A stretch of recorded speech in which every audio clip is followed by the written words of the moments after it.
Like someone who's been working out for a couple of years, doesn't miss out an opportunity to give you health advice, which basically is bro science. A migration aspirant doesn't shy away from sharing the latest tidbit of news they picked up from TikTok. Not to forget the countless hours they spent reading and rereading the content on the immigration websites.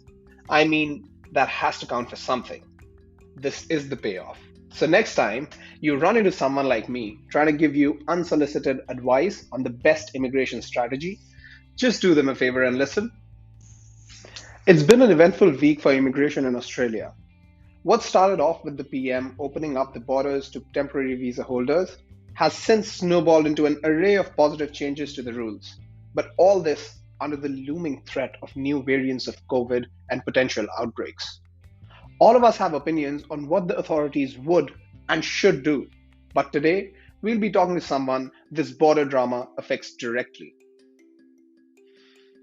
Our very first guest is my close friend, Ankit Tyagi. Ankit is a successful software engineer who's worked at a range of enterprises all across India and has a tech consulting company of his own as well. We've got Ankit at a very crucial moment in his life with regard to his migration process. After resigning from his full-time tech job, Ankit started pursuing a Master of IT from an Australian university right around the time the world was going into lockdown in February 2020. Although he had a valid visa, the COVID situation and its consequent effects on international travel forbade him to being in Melbourne since the start, leaving him with very little to do other than obviously attend online classes. While this would have been Ankit's third trip to the country after two short stints in 2016 and 18, it is in many ways the biggest leap for him. Distraught but determined, he soon joined one of his university professor's research team as a software engineer, while continuing to support his brother's grocery delivery startup in Melbourne, with everything from coding to marketing, while still meeting assignment deadlines. All this from his bedroom in India, by the way. After multiple assignments, deferred semesters, and cancelled flights, Ankit has finally made it to Melbourne in December of 2021, making him one of the very first from the cohort of temporary visa holders to be flying to the country. Let's see what Ankit has to say about his efforts in the past and the life that he hopes lies ahead. Welcome to What About PR, Ankit, and I guess welcome to Australia as well. And my first question to you would be, how was your overpriced, overlong, overdelayed flight to Melbourne? Thanks a lot, Kittu, for welcoming me in the first episode of your show. I'm really excited to be here, and to be honest, the answer that comes into my mind is bittersweet. It's bitter because obviously you have to pay a lot of money to get to here, and money is again something that you can always earn, but time, that is something that I feel is the real loss that anyone can have. But sweet is because I'm finally here, man. I mean, that's what matters, right? Right.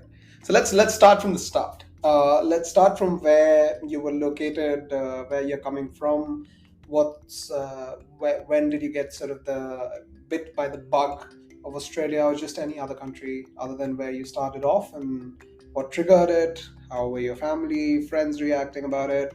So yeah, off the races. Go for it. Interesting. This takes me back to 2016. I think that was the first time that I actually came to Australia on a tourist visa by the virtue of my brother already living in Melbourne. So I was visiting him. It was Christmas time, and that was the time when I really understood the meaning of living in a first world country. So you saw the country in summers, you saw Australia in summers, and that's, I guess, something most people sort of sought out for. So probably in the most touristy way possible, yeah? Exactly. You're absolutely right. Right. And that's when the bug hit me. That's when I understood, okay, so there are better ways of living your life uh, than what I was used to. Right. So just what were you used to? Where were you coming from? So I come from a typical middle class family where my father is in government job. He's a doctor, eye specialist, and my mother is a housewife. I have an elder sibling, and he was an engineer. And by the virtue of my brother being an engineer, my father being a doctor, no price for guessing, I had to be an engineer. So I did my computer science engineering from Greater Noida, from Delhi NCR, and basically I was in Delhi, when I planned my travel. Although Delhi is my hometown, but when I came to Melbourne, I came from Bangalore because that was the place where I was working at that time. And as I was telling you the story of the middle class family, computer science happened, and then I got placed in a large corporate MNC where my joining location was in Chennai. I did my training, and then I got located to Bangalore. And after working in the industry for 1 year, I got a chance to visit my brother in Australia, and that's when it happened.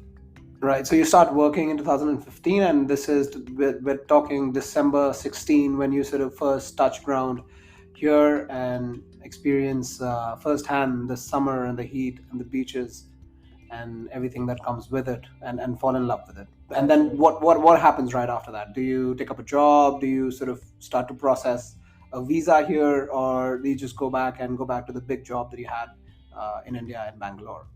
The first thing I did is I went back and I resigned.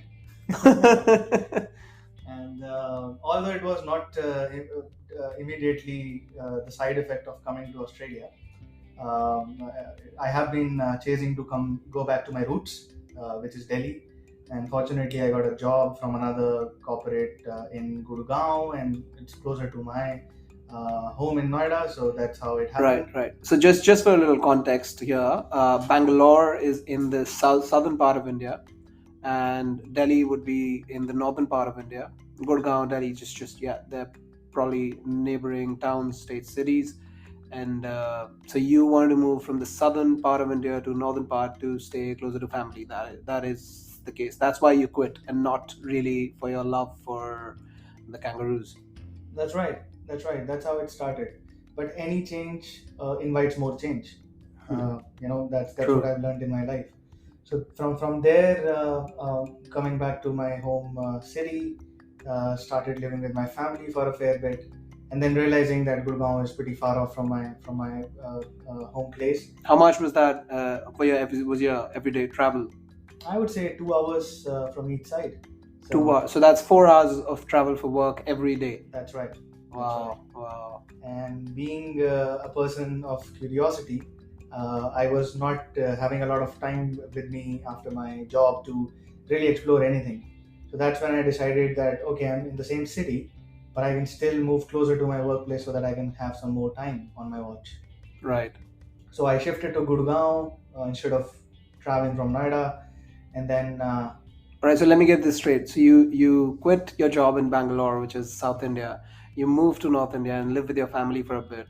And then, in your own words, you did not have enough time for yourself after living with your family, and you moved to Gurgaon, which is a fair bit, which is 2 hours worth of travel one way to be there. So you move from far from your family to close, and then far again. Right, fun story. Yeah, that's exactly what happened. But again, I was still closer to my family as opposed to being in the southern part of the country. Yeah, as opposed to a 3-hour flight to a 2-hour drive. Yeah, You closer. have to take into consideration the taxi timing because Bangalore, the airport is in another city. That's what they joke about. Right. So that's what happened. But I was pretty sure, like in the back of my mind, I found a way, to really explore another side of my being, where I was used to living in a certain way, overpopulated country, a lot of competition. You have to find job again. That is something which is quite straightforward for a first world country person. But somebody who is coming from a developing country like India, even your first job is no piece of cake. Just to backtrack a little, 2016 December, you visit Australia. Your brother, who's already here and probably permanently located in Melbourne. Mhm. So that's great. So you've got sort of this one carabiner that's hooked up down under. Then you go back, you quit, not essentially because you want to sort of rethink where you want to be in your life, but it's sort of in the backdrop because obviously you've got a family relation here, you've got your brother, and obviously you're close with him as well. Right. But then you quit and then you move, and in your words, change triggers more change, which I couldn't agree more with. and you're shuffling, you're sifting through jobs, and it's, I guess, 2018, 19. So it's been a fair bit of time, by the way. Right. It's been let's just call it a couple of years, and couple of years in, and what's going on in your mind? Is it, why are you even there if you want to get out of there and just be in Australia? Exactly right. Because my brother was already there, so I had somebody to guide me on the processes of migrating. What's the best way? What's the easiest way of coming to a country with a visa that gives you more flexibility and rights? All right. So he introduced me to the concept of a PR. All right. So your brother was sort of hand-holding you through the process of being able to relocate to Australia, and so That's exactly exploring visas and things of that sort. Yeah, makes Yeah. sense. So it's in the last 2 years, you've not just been sort of chilling and partying. You've also been researching on your end and pretty much waiting. For those who don't know, there's a point system in the visas in Australia, and you've got to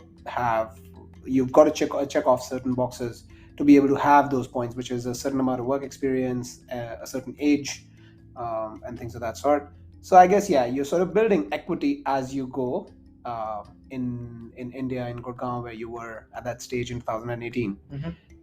But I believe you're getting antsy as well. It's been a couple of years. You want to be in the land of sunshine. Right. That's exactly what happened. So this takes me down to 2018. So I was quietly waiting for the PR journey, where I was gaining a good amount of experience in the industry to finally file for my PR, and I was following everything by the book. Just taking baby steps at the time.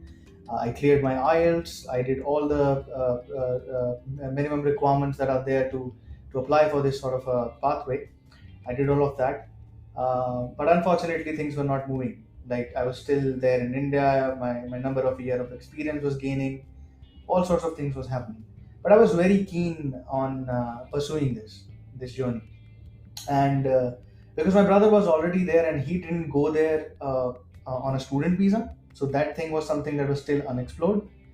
And again, then 2018 came. I got really I was nowhere going in my life. I was not happy with the way things were happening back home. But you've been working all this while. You've actually been switching jobs all this while, which is and obviously that comes with a certain amount of financial incentive every time you do that. I would imagine. And so, in pretty local terms, if I was to say, you would have been assumed as a success who's successfully been able to skyrocket through the IT industry in India. And by the time you've touched 2019, which you describe as a time of angst and just desperation, is actually also a time of quite a lot of riches for you on your own personal front, isn't it?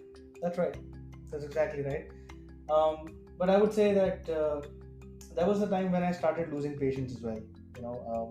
All the things that were happening were there, but incentives were there. The job was going good. People were appreciating in the office. But as I told you, like, I've already seen a better way of living. So when I say that, what I mean by that is, it's basically about time for self and the work culture, that I was a part of, where you have to slog yourself to jump up the ladder. Everybody was saying that, okay, you're ahead of the curve. You're switching companies. You're getting good hikes. You're making a good name for yourself in the country. But that's not what the heart wanted. The heart wanted to be in a country closer to brother. Exploring your own self, being able to live a life that should be your birthright. I mean, that's what I feel like.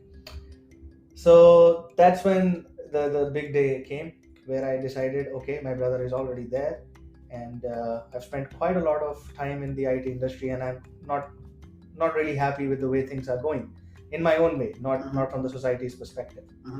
That's when I decided, why not take a sabbatical? Why not take some break for your own self? Right. Why do you always have to follow everything by the societal laws? Right. You can always take 3-4 months, as long as you have enough money in the bank. Right. to pay for the bills for the next whatever amount of leave you want to go on. So this is what timeline we're talking about. This is 2018 June to be precise. All right. So you're now planning on a sabbatical, essentially even quitting your job and backpacking again, and sort of feeling it out for yourself. That's right. What Melbourne holds for you. That's right. And as you said, when I was thinking about sabbatical, that's when it hit me that if I'm always having some ties to my workplace back home, then I'm not really free. I'm not in a zone where I would want to hustle. I would want to give my best because I always have that safe landing back home. And by the virtue of working for 3 years in the industry and making some good switches, I was always working for reputable corporates, I'd say. So I was quite confident about my skill set. I gained that much amount of skill and understanding by being in various capacities in different projects that I was working in. Right. So I was fairly confident that even if this doesn't work out, I can always come back and get into IT and restart my journey. But that was never the idea. I just wanted to go to Australia, explore what are the opportunities over there in terms of job sponsorship. Right. Like I'm not getting the PR. All right, that's fine. Why not I go there, I meet people, I network, I do some volunteerships and get to know people. Right. So in a way, essentially, what your brother did, which is get sponsored by someone who's willing to sort of have them on board, have them be in the country and work for them. That's where you were coming from, and in a way, sort of trying to repeat those steps, whatever he might have taken in being able to be in the same position as he was, and better, I guess, from that point onwards. Yeah. So probably, yeah. So looking essentially in the same direction as what he was doing. Right. But again, I mean, God has his own. And nothing else, by the way. And nothing else. It's not like you're going out on a limb and trying everything possible. Right. Okay. So I have been very clear about one thing, that if I want to achieve success, like whatever success means to me, it has to be in the right state of mind. You have to be ethical about it. You have to do everything by the book. Otherwise, there's no point taking shortcuts in life. That's what I felt. Yeah. No, makes sense. So, yeah, that's what happened. So I went there. I spent some quality time, and to be honest, with 3 years of slogging back in the home country, I needed some family time as well. Right. So it was serving as a bit of both. Like I was able to spend some time with the family, and I was also able to find some alternate opportunities which were not available to me when I was offshore. Right. So yeah, that's what happened. Although again, as they say, man proposes, God disposes. So that's what happened. So after 3 months, no luck. I was not able to find any sort of concrete opportunities. Yes, there were some leads. Yes, there were some conversations that happened, but nothing really panned out because this country, you've been living here for quite some time. You know this for sure, that it keeps on changing its laws and rules and regulations every year. Yeah. And that's what happened for me. It was a funny thing. Just the other day, I was going through some content on some platform because there's just umpteenth of those, and I read one of the ministers in Australia stated that it's not a right for you to be able to have a visa. Mm-hmm. It's a choice that we make for you, and if we let you, you can come. If you don't, it's not a birthright, essentially. That's right. And which obviously it's sad for anyone who's sort of an aspirant, but true at the very same time. It's definitely true. It's pretty much like we're asking for permission to be in their home and for an extended period of time, maybe forever. And This actually reminds me to one of the statements that is written on the visa letter that is granted to everybody in Australia as a migrant, irrespective of which visa you're on. It says it's a privilege to be in Australia. Right. And That's exactly my point. Yeah, that's why you should follow all the things that have been mentioned on this visa conditions. Right. And I guess, you obviously live by the law of the land in any case, but just you quoting that sets the tone of how they're looking at a migrant. So you're here, you've done a bit of grunt work, you've met up with people, you've networked. So that's something that I see a lot of working visa people do. You're on a tourist visa, and you're doing a bit of that, and yeah, you're not in the Gold Coast, you're not you're not snorkeling, and you're not laying at the beach enjoying the summer, but in your off time you've pretty much been working. All this while you're not employed, so you're not working at all back home as well. But yeah, so after, I guess, 2018 is when you sort of actively took charge of things and said, all right, I'm going to make something happen, even if it's the same pathway as my brother. I'm just gonna do all it takes, which is I have to laud you for that. Obviously, that takes a lot of guts, money, effort, and just way more than I can imagine. Let me fast forward it to say when you got your student visa. So now I would imagine that at the start of 2020, you have now tried everything. You've worked enough. You've had all the files in the world. You've spoken to all the agents in the world. And then you say, all right, enough, and I'm just going to pay up. I'm just going to pay up that 25 lakh opportunity cost, or $50,000 opportunity cost, as I like to say, which is essentially your college fees, by the way, and just be there, at least, even if that's for 4 years, and then figure it out as I go. Is that what you were thinking, or nah, that's something else? Yeah, I'm just bullshitting. I would say it was a thought that was partly there, but it was not the complete thing that was going in my head. To be honest, I was growing in experience and in confidence. I already had 5 years of experience when I decided, and when I finally got my student visa. So, sorry, not my student visa, when I decided I want to go on a student visa. And that's when it started happening in my head that, okay, how do I make my experience relevant? Because obviously, I want to make sure that whatever experience that I've had and whatever course that I'm going to do makes sense to me rather than anybody else. And what is the new skill set that I can add to my current portfolio? All right. So you're not like, all right, just opportunity cost, I'm just going to be there, I'm just going to pay up. That's not the case. You also want to study. You are the true Indian boy. Yeah, your surroundings rub off. So, and I was never a below average guy. I was always good at studying and education. I never said that. You said that. Right. I never said that. Yeah. So yeah, that's what happened. And definitely that's how things happen here. Like it's an opportunity cost. Definitely, not many can afford in India. So that's the idea. From 2018, 2020, I was just saving up. I was just making sure that I have enough money. Okay, yeah. So I get that. So let me get that straight. So now you've come back. That fire's not just for waste, guys. So Ankit, all this while, you've been saving up to be in Australia. That's right. Hard-working Indian boy, not just your usual Indian boy, by the way. All right, and then in 2020, early 2020, you're like, all right, I am 28, 29, and yeah, 20 years of age, and you're like, all right, if it's now or never, I'm young, and I can do it, and even if I'm not young, I can do it.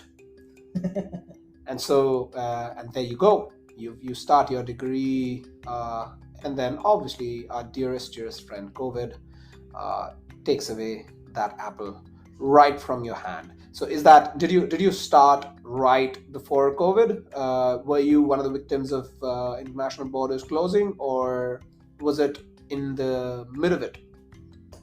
Well, that's how it is. I was, I would say, the bittersweet. That's how I started my conversation with you.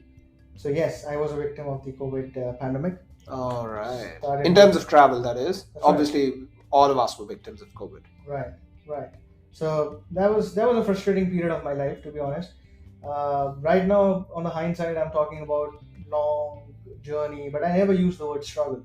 Mm-hmm. It was never a struggle in the first 5 years because things were happening. It's not that you are sitting holding hands, not doing anything. Right. You're not in a fix. I mean, obviously, you're working. You're getting new jobs, and your life's exciting still. Right. It's a bit of work on the background, but you're still having fun. That is. Right. You're meeting new people. You're making new experiences. Everything is there. Living your life, essentially. Exactly. Yeah. Right. not in the most appropriate setting as you would want it to be. Yeah, It's a different It's thing. just a different piece of land, man. That's right. That's right. That's right. So because of that, it never felt as a struggle. But these 1.5 years that COVID brought upon us, Right. and that was harsh, man. Right. No, I agree. So you are cut off right at the source. You are about to get on that flight. Did you have a flight booked, by the way? No, not really. At that point of time, no. All right. So you don't have a flight as yet, and you're sort of getting prepped to fly. Yeah, but I didn't have my visa, by the way. You did. Obviously, you had your visa. So you had your visa, and you're sort of set to fly, and then things sort of start to spatter around somewhere in a neighboring country than where you were. I'm not going to name names here. And then that sort of spreads across, and now you're pretty much sitting in your bedroom attending online lectures. How fun, by the way. Attending lectures, and you've also quit your job, so you're not making any money, which at 29 for an Indian man is pretty much like getting cursed at every day. So yeah, that's not the best either. And so at that point, you make great friends with one of your profs at the uni that you were, Right. and you start working for him. So that's, by the way, just to set a bit of context. On a good day, profs do not speak, at least in a way where they're going to be employing you or a lot of us as students. And this is a guy who's sitting in his bedroom in India and has chatted up with a prof so much so that he gets to lead a team of 3 from his bedroom in India. By the way, this is the same guy who met people and shook hands for 3 months in Australia, right around Richmond, by the way, and in Melbourne, and was sent back home by the sweet lady at immigration. He booked his own flight. He went back home, and that was that. And now there's people craving for more of Ankit. So how was that experience? So you have your degree going on, and how was the experience of working remotely, actually getting hired remotely, working remotely, and I guess you still do, right? You still work for the person that you're working with. You don't have to name names. We would love to hear, but you don't have to, because this is your life now. You're in Australia. That's right. So don't name names, okay? Actually do. Yeah, it's good for me. Right. Yeah, so that's what happened, and yeah, I'm still working over there with the same person, my prof, and it was exciting. At the same time, it was surprising because that's what a piece of paper can do. That says that now you have voting rights. Right. All right. I get it. All right. So that's what you're attributing it to. So those 3 months was the reason for success. At least a bit of the reason for success was because the piece of paper that you had a different number on it, which is visa and visa subclass, by the way. Intelligent. And then the ones that you now what you had is sort of some sort of legal rights. Even if you're not in the country, by the way, you had legal rights to work, which obviously let you show off your skills. Right, exactly. And that was the feeling. It was, again, bittersweet because I had the job, but the journey was long. You get to work, you're working from India, you are waiting to be in the country, and now you are in the country. Is it a bed of roses? The big question. What do you see? Do you see a dream come true? Or do you see just thorns and struggle, more journey? To be honest, I've started looking at life in a different perspective now. Definitely, it's not the same feeling that I would have had if there were things which happened earlier in my life. Like there was no COVID. At that point of time, I'm not sure how I would have taken it. But I say your struggle shapes you. All right. So by the way, what's the level of Josh that you're at this stage? So if it was 2016, what would have been the level of Josh if you were in the country? Out of 10. I would say it would be 11. All right. And say 2018, those 3 months of struggle would have sort of paid off. And what would happen at that stage, your level of Josh? I think the level of Josh would have been the same, but All it right. would not have it would not have sustained. All right. So you think that if it were 2016, you would have been high forever, and then 18, life sort of brought itself together, and you knew more, and you wouldn't have been as crazy. And now, when you landed in Australia, finally in 2021, rather end of it, what's the level of Josh? And Josh is by the excitement, by the way. So yeah, what's the level of Josh? Oh, I think I would not want to put a number on that, All but right. it's definitely much lesser to what it was before. If you had a gun to you, this is not America, by the way, so you're not gonna have a gun to you, but say you had a gun, say you were in Texas for that one brief moment when you have to rank your Josh in 2021 December in Australia, in Melbourne. I'd say it'd be 5. Oh, that's not fun. All right, five. Not too bad. You still, it's still the same country. Don't worry about it. Yeah, COVID has obviously put us all in our bedrooms. Bedrooms are pretty nice here as well, by the way. So yeah, enjoy that, as you may. Right. Who doesn't enjoy it, by the way? Yeah, I'm going off here. Anyways, yeah. So after those hits and misses, all this while, it's been it's been a rocky ride, I'd say, right? And so you've now sort of come to the point where it's almost like it's been such a big dream all this while that you just want to be here. And by the way, we missed one thing, and a very important one. You are in a very, very serious relationship, and one that you hope to get materialized into something bigger forever. Absolutely, no doubt about it. All right, and is she, he, they with you? Not at the moment. She's back home, and she's on her own journey in the career path that she's on. Um, but definitely in the near future, we have plans of being together. So how do you think that's going to work? How are you going to manage long distance? How do you think, is it going to be given, there's a bit of a time gap as well, not so much, so that's manageable. But how do you think that's going to happen? Or is that something you're figuring out? You don't need to have an answer right now. Never to me, actually. Just you guys need to have an answer between yourselves. You can scrap that question if you want. No, that's all right, Mike. I'd say that it's definitely work in progress, but another thing that I'd add on to that would be the long struggle, the long battle that I've been fighting with myself, to be honest, has taught me one thing. Everything is figure outable. You can figure it out. Right. I don't know if that's a word, but yeah. Yeah, I mean, in my vocab it is. Yeah. Figure outable. Yeah. That's the name of the episode, guys. Figure outable. Is PR figure outable? Right, go for it. So yeah, so you think, obviously, after the amount of time that you've sort of manifested to be here, and that's happened, and obviously your partner's with you in that, which has been for a long time, and now you believe that if Australia is figure outable, then PR is figure outable, and obviously your relationship as well is figure outable. So what's that one thing that you're looking forward to? So this is my last question, by the way. What's that one thing that you're looking forward to in being here? And what's that one thing that you feel is irreplaceable about India, about home, other than family? That just, that's just not going to happen anywhere else. So yeah, let's start with what you're looking forward to at this stage. I would say sustainability. I would want to be free in true sense of the word, where I do not want to be known by my visa subclass. So the whole journey right now is going to be to get to a point where I would feel that, okay, now I don't have to worry about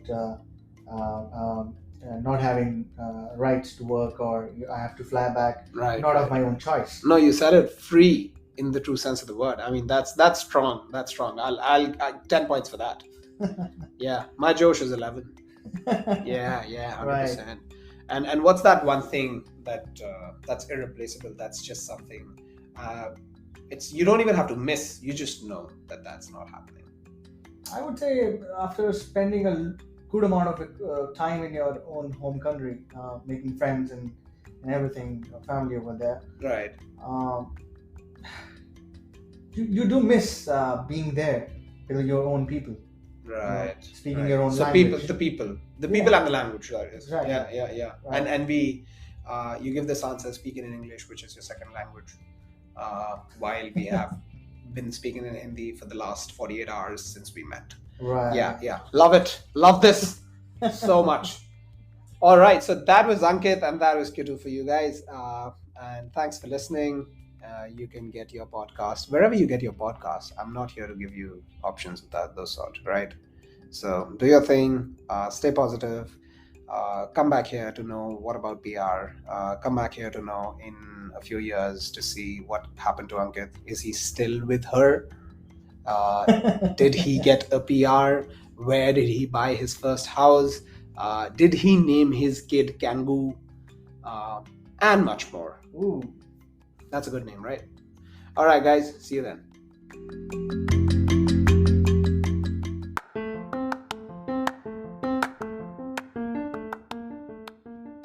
I hope you enjoyed the show. If you did, please consider subscribing wherever you get your podcast from. What About PR is available on Spotify, Apple, and Google Podcast. I'm Kittu. Namaste.